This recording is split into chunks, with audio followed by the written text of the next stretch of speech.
नमस्कार। कहानी गोल्ड में आज सुनिए अनीता रश्मि जी की लिखी कहानी सिसकियां फूल किलकारी।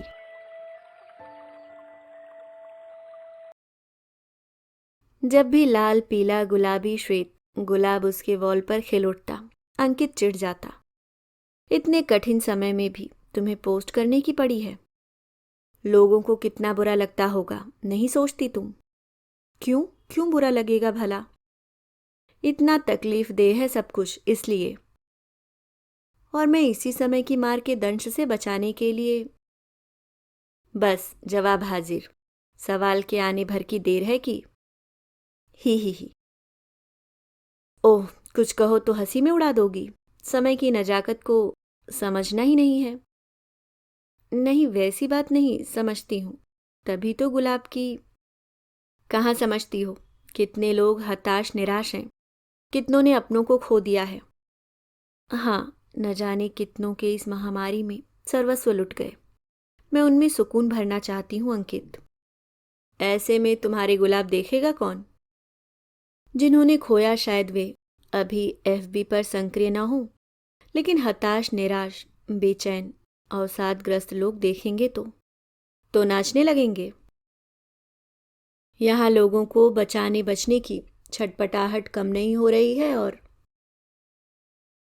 अंकित की चिढ़ सदा ऐसे वाक्य में ढल जाती। मेरे गुलाब बच गए लोगों में उम्मीद भरेंगे, उन्हें जीने का हौसला देंगे, मुस्कुराहट की वजह बनेंगे अंकित। बंद कमरे की बंद हवाओं में घुलती तलखी को दरकिनार करती शुचि अपने मोबाइल सहित बेडरूम से बाहर आ गई। बाहर भी पाबंदियों की सौकलें थी। दरवाज़ा नहीं खोलना है, खिड़कियां भी बंद रखनी है, बालकनी में बैठने की ज़रूरत नहीं, बल्कि उधर का द्वार भी नहीं खोलना है, जैसे हवा को भी कैद कर लिया जाएगा। हवा में घुल गया है वायरस का जहर। चाहूं ओर यह भी अफवाह थी। बहुत जिम्मेदार होने के बावजूद एसी की हवा कितनी जिम्मेदारी निभा सकती थी, यूं शुचि को वह रुचती नहीं। कार में भी बाहर की हवा की मुरीद शुचि जब तब विंडो खोल ही लेती। उसे लगता हर जगह की हवा की खुशबू अलग, मीठी सी, सेहरन छुअन अलग, एहसास अलग। तो क्यों ना उनका आनंद लें। दोनों अपने अपने काम में व्यस्त हो गए। अंकित सदा की तरह न्यूज चैनल के बेहड़ों में खोने लगा। इन 24 घंटे की न्यूज़ वाली बकबक और बकझक कुतर्कों से चिढ़ने के बावजूद वह कभी कभार अंकित का साथ देती ही देती है। थोड़ी देर बाद वह भी सोफे पर विराजमान हो न्यूज़ में खो गई। कब शुचि की आंखें भीगी, कब आंसू बाहर आए, कब अविरल बहने लगे, उसे एहसास ही नहीं हुआ। अंकित गौर से उसकी ओर देखने लगा। यह तो शुचि का चरित्र नहीं। वह दोनों हथेलियों से गालों को पोंछे जा रही थी। बंद कर दो, अब मैं और नहीं देख सकती। अरे, इतना भावुक होने की जरूरत नहीं है शुचि। ये कुछ और नहीं दिखा सकते, जैसे उपाय बचाव सावधान करने की। केवल मौत की खबरें, केवल हताशा परोस रहे हैं। कोविड का इतना बड़ा अटैक फिर हुआ है, लोग समझ ही नहीं रहे तो बताना इनकी जिम्मेदारी है। शुचि ने पहलू बदला। उसे वह काली छाया वाला पहला वर्ष भी याद आया, जब अनायास एक अदृश्य बीमारी की चपेट में पूरा संसार मौत की आगोश में जा रहा था। एक अदना से वायरस ने सारे संसार को उसकी औकात दिखा दी थी। क्या छोटे क्या बड़े, क्या निर्धन क्या अति संपन्न, क्या विकसित और क्या विकासशील देश, सभी के सभी उस अदृश्य कोरोना वायरस के आगे बेबस हो चुके थे। उसकी लहर में कितने घर टूट गए, कितनों का साथ छूट गया, कितने मजदूर लाचार पांव के छालों के संग घर की ओर लौट पड़े। इसकी गणना संभव नहीं। वह दर्द भरी स्थितियां मन के दरवाजे पर दस्तक देती और अपना हाथ खोल देने को मजबूर करती रही। पहले भी शुचि अपनी ज़रूरतें कम रखती थी। अब महसूस हुआ कि ज़रूरतों को और कम कर दिया जाए। जो भी घर आ पा रहे थे उनकी मदद की जाए। एमएनसी में कार्यरत अंकित काफ़ी समृद्ध था। समय अभाव के अलावा घर में कोई अभाव न था, लेकिन शुचि शुरू से ही हाथ बांध कर चलने की आदी रही थी। उसे सबकी मदद करना भाता।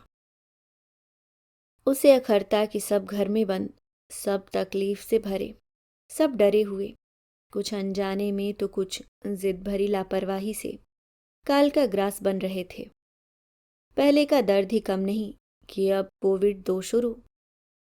डेल्टा वेरिएंट की भयानकता समझने से पूर्व कला को खो दिया था हमने।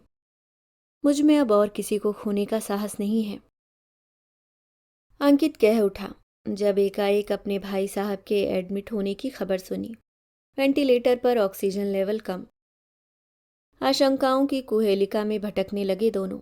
नए वेरिएंट की शिकार भतीजी कला 2 दिन तक अस्पताल में रही थी। देर से एडमिट करने का खामियाजा पूरे परिवार ने भुगता था, लेकिन भाई साहब को समय पर अस्पताल पहुंचाया गया। खबर मिलते ही एम्बुलेंस गेट पर लग गया था। पूरे परिसर में एम्बुलेंस की दहशत पहुंच गई। घर के दरवाजे और कसकर बंद कर लिए गए। कुछ भी कभी भी हो सकता है शुचि। ओह, बर्दाश्त के बाहर है। अभी उनका एक भी बच्चा सेटल नहीं हुआ है। यह रात बहुत भारी है। अंकित ने गालों पर हाथ रख कुछ सोचते हुए कहा, तो शुचि निशब्द, बस उसका हाथ सहलाती रही। दीदी भाई साहब से अंकित बहुत जुड़ा था। इन दोनों ने उसकी परवरिश में अहम भूमिका निभाई थी। गुरु तुल्य थे अंकित के लिए दोनों। पापा की असमय मौत पर उन दोनों ने ही उसकी पढ़ाई पूरी कराई थी। इंजीनियर अंकित माँ को नहीं देख पाने का गम दीदी में ही तो भुला पाता था। और तीसरी रात बस एक सूचना बनकर आए भाई साहब।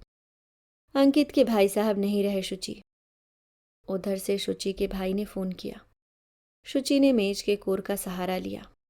कैसे, कितने लोग ठीक भी तो हुए हैं। इस दूसरी लहर में नहीं, कुछ समझने से पहले ही लोग चले जा रहे हैं। न जाने क्या दिन देखना लिखा है। हम दोनों आते हैं। नहीं, नहीं आना है। अंकित की दीदी बच्चे तक हॉस्पिटल नहीं जा सके। पीपीई किट में लिपटे भाई साहब को सीधे शमशान ले जाया गया।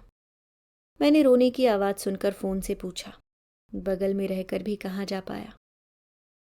अंकित को आप न बताएं भैया। उन्हें अचानक खबर देने पर जोर की रुलाई बाहर निकली। शुचि ने दोनों हथेलियों से दबा ली। दोबारा फ़ोन को कान से लगाया। ओह, किसी ने मुंह में गंगा जल और तुलसी तक नहीं दिया होगा। उसे समझा बुझाकर भाई ने फ़ोन डिस्कनेक्ट कर दिया। बताना ही था। अंततः शुचि ने हौले से अंकित को बता दिया। सन्नाटा खिंच गया, खिंचा रहा। अंकित और घर की चुप्पी खल रही थी उसे। पर उपाय क्या, जब तब इस सन्नाटे के आदी हो जा रहे थे सब लोग। चित्कार के बाद का सन्नाटा, घोड़े पर सवार रहने वाला वक्त कछुआ की चाल धारण कर चुका था। बेमन से अंकित वर्क फ्रॉम होम के लिए दिन रात लैपटॉप से जूझने लगा और शुचि अकेली पढ़ती गई, और भी अकेली। बेटी के अमेरिका पढ़ने जाने के बाद शादी पूर्व किया गया ब्यूटिशियन का कोर्स काम आया था। शुचि ने एक भव्य पार्लर मेन रोड में खोला था और अपने को व्यस्त कर लिया था। खालीपन की अचूक दवा। आजकल उसका ब्यूटी पार्लर भी तो बंद है। न्यूज़ देखना भारी लगता। अखबार की सूचनाएं खबरें डराती। आमो खास लोग अवसाद में जा रहे थे। आस पड़ोस की खबर न मिलती। कभी मिलती भी तो मौत में लिपट कर। शुचि से बर्दाश्त नहीं हो रहा। इतनी मौतों के आंकड़ों को झेलना कठिन। रिंगटोन बजता, आशंकाएं सर उठाती और बुरी खबर मिल ही जाती हर 2-3 दिन में। बच्चे अनाथ, बूढ़े बेबस। ओह, यह दूसरी लहर युवाओं को ग्रास बना रहा है। विचलित होकर अंकित के खाली होते ही उसके पास जा बैठती। उसके चेहरे पर सदा खिली रहने वाली हंसी की गौरैया उड़ गई। ब्यूटिशियन खुद सुंदर न हो तो कौन आएगा, कहकर सदा सजी धजी रहने वाली गौरांग छरहरी खूबसूरत शुचि अब नहीं सच पाती। अक्सर उसके नथुने अगरबत्तियों के धूम्रगंध से भरे होते, जो कभी जलाए ही नहीं जाते। लाशें घर कहाँ आ रही थीं। आसपास का रुदन गुपचुप सिसकियों में ढली होती, किसी को भनक न लग जाए। अछूतों से व्यवहार का भय बड़ा था। सब कुछ गुपचुप गुपचुप। और तभी उसने निर्णय लिया, कुछ कर नहीं सकती पर लोगों को सुकून हिम्मत देने की कोशिश तो कर सकती हूँ। उम्मीद और धैर्य तो थमा ही सकती हूँ। चलो यह भी ना सही, माहौल को हल्का तो कर सकती हूँ। पहले कोविड लहर के समय भी तो यही किया था। और अपने बस में है भी क्या। शुचि ने गैलरी खंगाली और कब से क्लिक कर रखे गए फूलों को छोटे संदेशों के साथ पोस्ट करने लगी। अभी अनेक मौतों का बोझ कम भी नहीं हुआ था कि फोन की ट्रिंग ट्रिंग। हम सब क्वारंटाइन हैं, पूरे परिवार को कोरोना ने दबोच रखा है। दिल्ली से सुरेश जी थे। अरे कैसे, बाहर गए थे?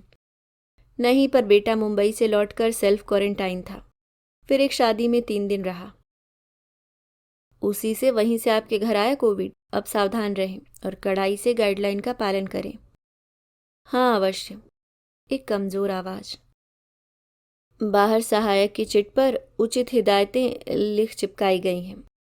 गनीमत है इस बार घेराबंदी नहीं की जाती। सुरेश जी आगे कहने लगे। शुचि ने हाँ में हाँ मिलाई। सही, घेरेबंदी से जनमानस में छूत की बीमारी फैल जाती है, सब काटने लगते हैं।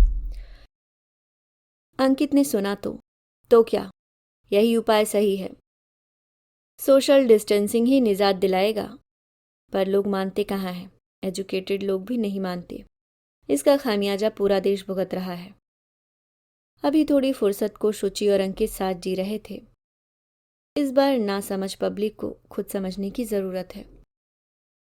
न मास्क न दूरी, उल्टे जुलूस, धरना प्रदर्शन, समारोहों की गहमा गहमी में व्यस्त हैं सब। हाँ जाके पाँव न फटे बिवाई, वो क्या जाने पीर पर आई। ये लोग अपने पाँव पे ही कुल्हाड़ी मार रहे हैं। शुचि सहमत होती, गहरे भंवर में डूब जाती। उसे कला और भाई साहब की एकांत मौत दहशत में डाल देती। अंकित भी जैसे कहीं खो जाता। चुप्पी गहरा उठती, फिर बड़ी कठिनाई से दोनों अपने को सहेजते। उपाय क्या है? तीसरे दिन मोबाइल पर सुरेश जी का नंबर मिलाते ही बेचैनी भरी, लरचती आवाज। बेटे को ऑक्सीजन की कमी के कारण हॉस्पिटलाइज करना पड़ा, हालत गंभीर। ईश्वर पर भरोसा रखें, ठीक हो जाएगा। उसकी माँ सब देवी देवताओं को गच्छे जा रही है। सुरेश जी धर्मार्थ नहीं थे, कर्मयोगी थे, समाज सेवी व क्रांतिकारी विचारधारा से ओतप्रोत, कर्मठ नास्तिक व्यक्ति। आज वे भी प्रार्थना में थे। प्रार्थना उनमें थी, उनकी प्रार्थनाओं में भी ईश के प्रति विश्वास था। टुकड़ों में सूचनाएं थमा रहा था वक्त। अभी हालत बिगड़ने पर दूसरा बेटा शानू रानू को लेकर दूसरे शहर के बड़े अस्पताल में ले जा रहा है। मैं रास्ते में हूं। कह न सकी, बीमारी की हालत में आप क्यों? रानू बड़े हॉस्पिटल में एडमिट, अब ठीक हो जाएगा, मुझे रास्ते से लौटना पड़ा। रानू ने फोन किया था कि सोमवार से ऑफिस ज्वाइन कर लेगा। स्वर में विश्वास का पुट, कुहेलिका से बाहर आने का आभास। आप दोनों अपना बहू व बेटी का ख्याल रखें। दूसरे दिन क्षितिज पर लालिमा को दबा कालिमा गहराने लगी थी कि शुचि ने फोन लगाया। दहाड़ मारकर रोने का स्वर। आप रो क्यों रहे हैं? सब लोग ठीक है ना? बेटा नहीं रहा शुचि, बेटा नहीं। ये क्या कह रहे हैं? उन्होंने फोन काट दिया। अविश्वसनीय था, किससे पुष्टि करूं? जरूर कानों को धोखा हुआ है। लेकिन खबर सही थी। आज तक शुचि ने किसी पुरुष को ऐसी दहाड़ मारकर रोते नहीं देखा था। पुरुष से पुरुष भी अंदर से ऐसे होते हैं। वह अपने आप से प्रश्न करती रही। अगरबत्तियों की धूम्र रेख धुंध सी गहरा गई, जो अगरबत्तियां जलाई ही नहीं गई थी। रानू की मृतदेह अपने शहर, अपने मोहल्ला, अपने मकान की देहरी लांघ न सकी। शानू ने जीवन के कटु यथार्थ से पहली बार भेंट की और पीपी किट में लिपटे बड़े भाई रानू को अकेले अग्नि के हवाले कर घर लौटा तो, पर उसका सारा वजूद वहीं ठिठका रह गया, पूरा लौट न पाया। शानू के बचपन का साथी, उसके गिल्ली डंडा, कंचे का संगी, आम अमरूद तोड़ साथ में एक एक कट्टे के लिए झगड़ने वाला साथी, क्रिकेट व पढ़ाई का गाइड एकाएक छिन गया। जैसे नन्हे बच्चे के हाथ से सर्वाधिक प्रिय खिलौना। अपने व्हाट्सएप समूह में यह सूचना गाज की तरह गिरी। सबको स्तब्ध, निष्क्रिय कर गई, अन्य मौतें भी। लगभग हर दिन श्रद्धांजलियों के साथ नए नाम जुड़ने लगे। जिन्होंने इस यथार्थ को बहुत करीब से देखा वे टूट चुके थे पूरी तरह। किशोर युवा बेटे जा रहे थे, नन्हे बच्चे के साथ अजन्मे बच्चे के पिता भी। इस बार कोरोना युवाओं पर मेहरबान थी। ऐसी कि त्राहिमाम का शोर हर घर, गली, मोहल्ले, शहर, राज्य, देश, महादेश से उठने लगा। सबके सब हिल गए। हर तरफ की कुसमय मौतों के समाचार से भरने लगा हमारा व्हाट्सएप। कहीं पिता तो कहीं बच्चे। अभी की सच्चाई। सबका सारा सुख चैन छिन गया। 27 वर्षीय रानू के नाम ने सबको दहला दिया। सांसों पर भारी पड़ता समय बस सकारात्मकता परोसने को उकसाता है, और कोई उपाय भी तो नहीं, वह सोचती। एक दिन शुचि ने सुरेश जी से बहुत हिम्मत कर बात की। रानू को खोकर भी हम खुलकर नहीं रो पा रहे। अपनी आवाज दबा लेते हैं। क्यों? धीमे स्वर में मुश्किल से पूछ पाई। प्रेग्नेंट रेखा दहाड़े मारकर रोती है या बेहोश हो जाती है। बहू प्रेग्नेंट? ओह, समझ सकती हूँ। रानू की माँ वयोवृद्ध, दादा दादी, उसकी पत्नी की क्या हालत होगी उसे एहसास था, पर उनकी बहू प्रेग्नेंट है नहीं जानती थी। फिर भी हम दोनों ने दिल पर पत्थर रख लिया है, नहीं रोते खुलकर। घुटी घुटी घुट गई आवाज थी यह। घबराकर उसने आंखें बंद कर ली। सामने बस उबड़ खाबड़ धरती थी। एक बार कहा सुरेश जी ने, हाँ, रानू से आखिरी बात हुई थी शुचि। उसने कहा था, मैं सांस नहीं ले पा रहा हूँ पापा। कानों में गूंजती रहती है, मेरा बेटा ऑक्सीजन के बिना। क्या मैं पीड़ितों के मन को सुकून नहीं दे सकती? दिमाग और मन में पड़े फफोले और जलन पर शायद मरहम भरा फाहा रख सकूं। शायद, सोचा शुचि ने। अंकित को भी बताया और कुछ अंतराल पर फोन करने लगी। मीलों दूरी थी, पास रहकर भी कहाँ पास थे सब। एक बात कहूँ? हाँ कहो। जैसे गहरे से आवाज आई।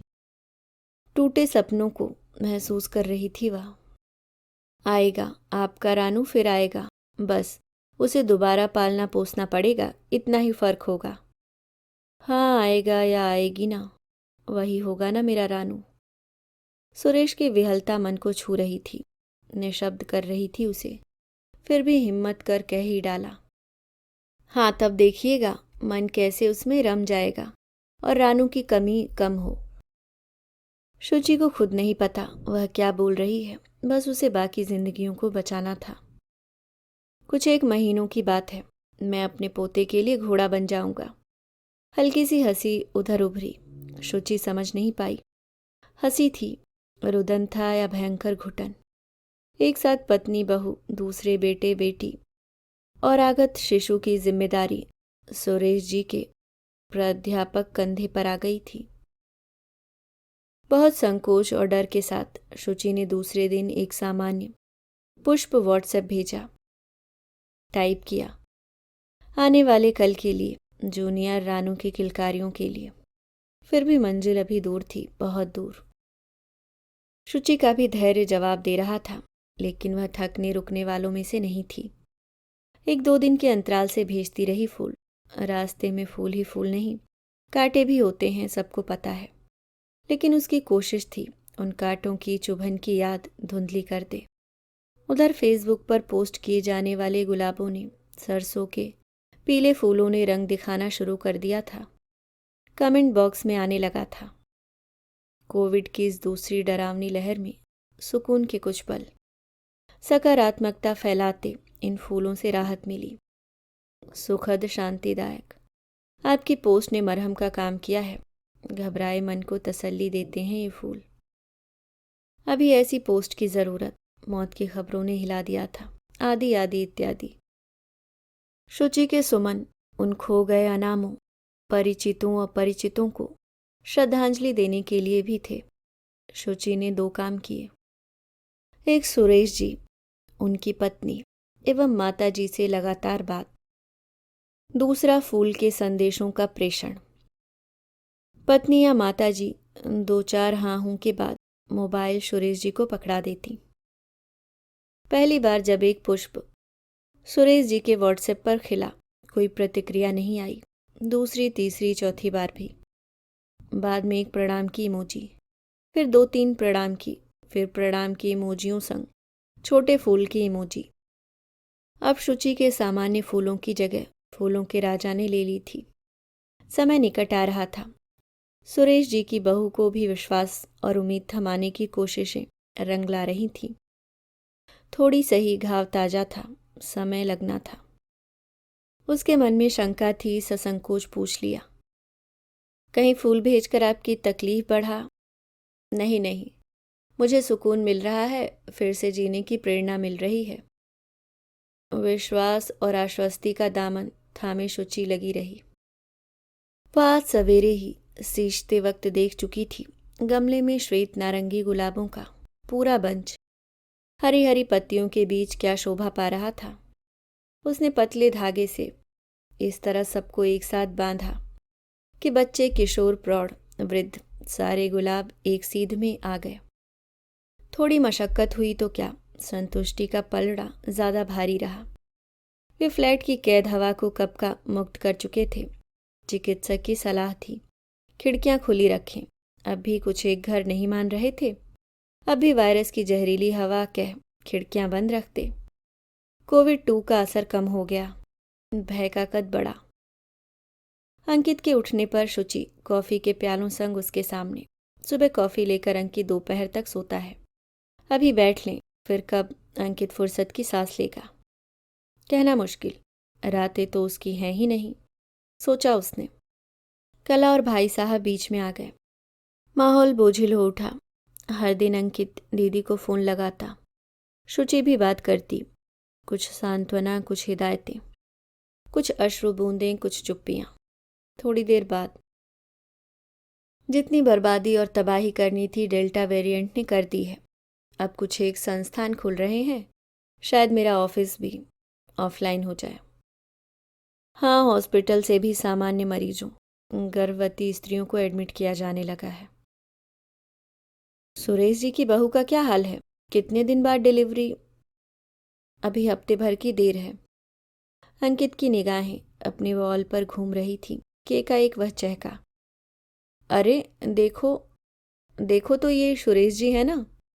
हाँ हाँ, वही हैं। लगता है आज ही डिलीवरी हो गई। देखो क्या लिखा है, मेरा रानू वापस गोद में। दोनों उत्सुकता के साथ गुलाबी तौलिए में ढके तुपे नन्हे शिशु को देखने लगे, जो सुरेश जी के सुरक्षित हाथों के बीच में निर्द्वंद सोया था। अभी ठीक से आंखें भी कहाँ खोल पाया था।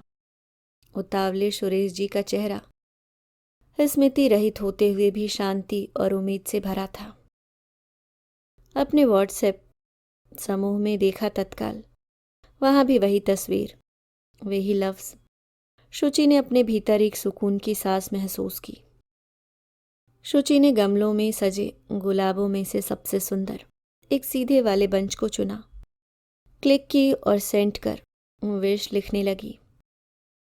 आपका अश्वारोही आ गया, अब घोड़ा बनने की तैयारी शुरू कर दे। प्रत्युत्तर में झट लाल गुलाब की, साथ में हंसते गोल नन्हे पीले चेहरे की भी इमोजी। अभी आप सुन रहे थे अनीता रश्मि जी की लिखी कहानी सिसकियां फूल किलकारी।